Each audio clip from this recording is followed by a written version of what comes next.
Good evening, gang. David Gupple, Thinker Farmer here. I'm here with a longtime friend, fellow grazer, and really a great farm mentor, Greg Judy, at his new farm. How's it going today, Greg? Well, it's going good, David. It's great to be with you today, and so glad you're able to stop in and spend a little time with us, and you helped me move the steers and the bulls tonight. So that was cool.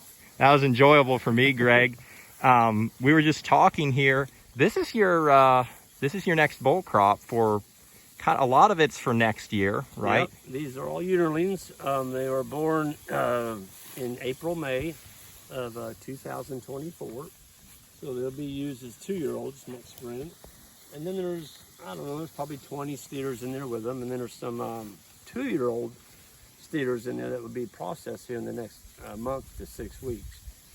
So we're all grass, no grain. They've been on this farm.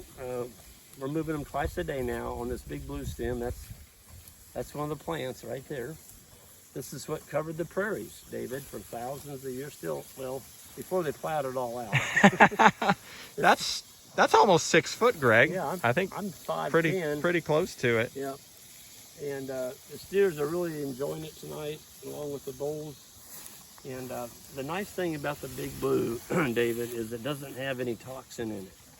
Your Kentucky 31 has the endophyte in it, and it restricts, animal performance sometimes. This doesn't. And this farm that you're on, this is the one that the developers bought 2 years ago. And Jan and I were fortunate enough to get it bought before they put 19 houses on it. Yeah, they surveyed it off into 10-acre tracts, and there was going to be 19 houses, and they couldn't get water. Can't do much without water, Greg, no matter what you do. Water. And so for them not doing their homework real well, they put a bunch of roads in here, ripped out all the fence, surveyed it all, and then they couldn't build. Well, they did build. There's one here and there's one up there. But we saved 2 out of 19. There's only 2 houses on this property. What's the total acreage of this farm, Greg? Altogether, there was 190. We've got about 170 of that. Okay. But David, what made this farm super attractive to us, first of all, this is right in my home. I can remember my parents talking about this farm. It was for sale in the 50s. My parents moved here in 1948. And this whole farm was for sale. And at that time, you could buy this whole farm for $4,000.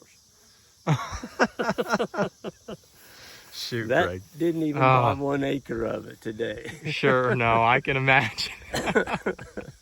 So I'm like, darn, I always said, Mom, Dad, why do you buy it? And they said, Greg, it might as well have been $1 million because nobody had any money. In the 40s. I hear that, coming out of the Great Depression. Yep. Yeah. I talked to the old timers, said, Greg, nobody had any money and there wasn't any way of getting any money. So everybody was poor. Everybody in the country was poor. Makes you think twice when you want to complain about where we are today. Yeah, no kidding, no kidding. So anyway, long story short, we were able to buy it, Jan and I were, and we put the fence back in, and they did give us a water meter. Now that we promised that we'd never build houses on it. So we actually signed a piece of paper saying that we wouldn't do that. And we're not. We don't have any intention of putting houses. This is a grazing farm. And that's what we want it to be in perpetuity. Yeah. I'd like you to explain, Greg, what special seeding program did you use? Did you get a seeding program from a college somewhere in the country to get this to grow? Or how do you make this stuff grow? Because some people, they'd really struggle to establish and keep warm seasons going. Well, it's funny you asked that question because there's a lot of people claiming that you've got to beat fescue up. You got to graze fescue into the dirt. What they call the total graze, you take it to the dirt, or you're not going to be able to grow anything. Right, because otherwise the fescue is going to outcompete your blue stem. We don't take it to the dirt. Yeah. And we're growing tons of it. Folks, it's about management. It's about management. You got to learn how to manage your grass and your grazing and your height. And if I took this to the dirt, I'd kill my big blue stem. Big blue stem stores all of its carbohydrates in the first 8 inches. You take it to the dirt. Goodbye, big blue. You're killing the plant. There's a guy on YouTube today claiming, oh, you got to beat it up. You got to take the fescue down to the dirt, and then you'll you're stimulating this. No, you're not. Now you're killing it. Now, that's with an existing stand of warm seasons, Greg. You'd never want to take the warm seasons way down. You'll kill them for sure. Right. What about, I feel like this farm already probably had a lot of warm seasons You've on got it. to give it rest, David. To get this stuff to grow, we've got it on the Judy farms now, or ones that we own, the old farms we own. We didn't have any Big Blue. And when we started giving it in the summertime, that 60 to 90 day rest, here it comes. As long as you're on a 30 to 45 day rotation in June, July, and August, you're not going to see this. You know why? Because it's going to stick its little head up, pow, it gets nailed. It gets grazed every 40 days. So you got to give it a longer rest period. Once you get it, you've got it. Unless you take it to the ground, and then you're going to kill it out. So, good stuff. Folks, this stuff is expensive. The seed on Big Blue Stem, if you go on the internet and type it in, it's anywhere from $30 to $45 a pound. It's a real flaky seed. I don't have anything real close to me right here. Yeah, but the cows are probably going to spread it for us. And there's the boot stage on Big Blue. that is quite a plant, Greg. My word. It's 5 foot. Yeah. And there's the boot. So what the cattle do, folks, is they come along and they rip off all the leaves. You look out there, there's just thousands of leaves. Probably not thousands, there's millions. And the steers and the bulls that go along, they can graze without putting their head down. And what's cool about it is we're growing a lot of clover and lespedeza. Down here in the Yeah, I mean, I'll bet you can find fescue right here. It's just they're not going to eat the fescue. This is fescue right here. Yeah. And so in the winter we'll be grazing this. Right. And the warm season will go bye-bye. But see, this is all Korean lespedeza. That's good stuff. And Greg, I measured on the farm in Virginia in November when it was dry. I measured fescue that had almost 20 bricks. Yep. But we just had our cold snap, so the toxin was lower. Yep.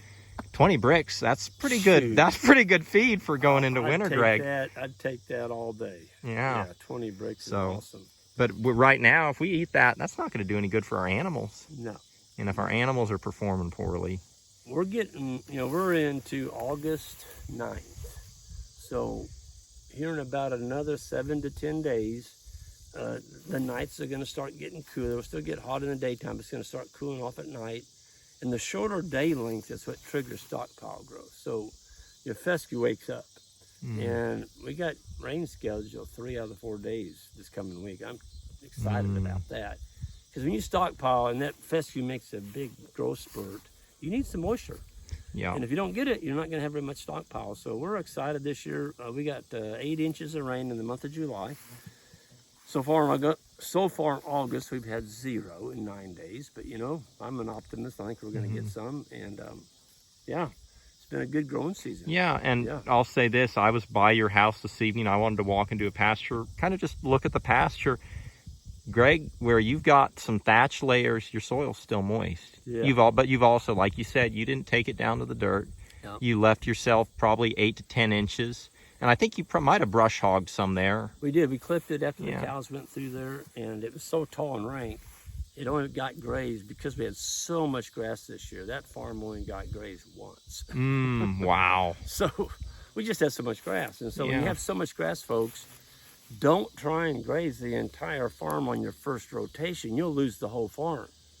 So what we did is we went back and we started coming back around. And when we did that, we kept the plants more vegetated. And that's also, correct me if I'm wrong, Greg, but that's also how you lengthen your rest periods. Absolutely. And you can flex that through the years. David, you got a tick on your elbow. Oh, shoot, Greg. That probably means it's a good time to end the video. Let me reach out and get it for you. My God, he was stuck, too. So, folks, you can get a tick on, you just put it between your fingernails like that and take your other fingernail and rip the head off of them. Oh, shoot. I just throw them back, Greg. I figure there's too many of them. If they declare war on me, I'm going to declare war on them. Oh, shoot. Their head comes off. That's one less tick that is out there breeding. Well, Greg, it's getting late. Thank you so much for being on the channel. I know people are going to enjoy hearing what you have to say. Yeah, well, thank you, David, and all the best to you in your future as well. Thank you so much, Greg. All right, take care. All righty, and with that, gang, blessings for the journey, and keep it real.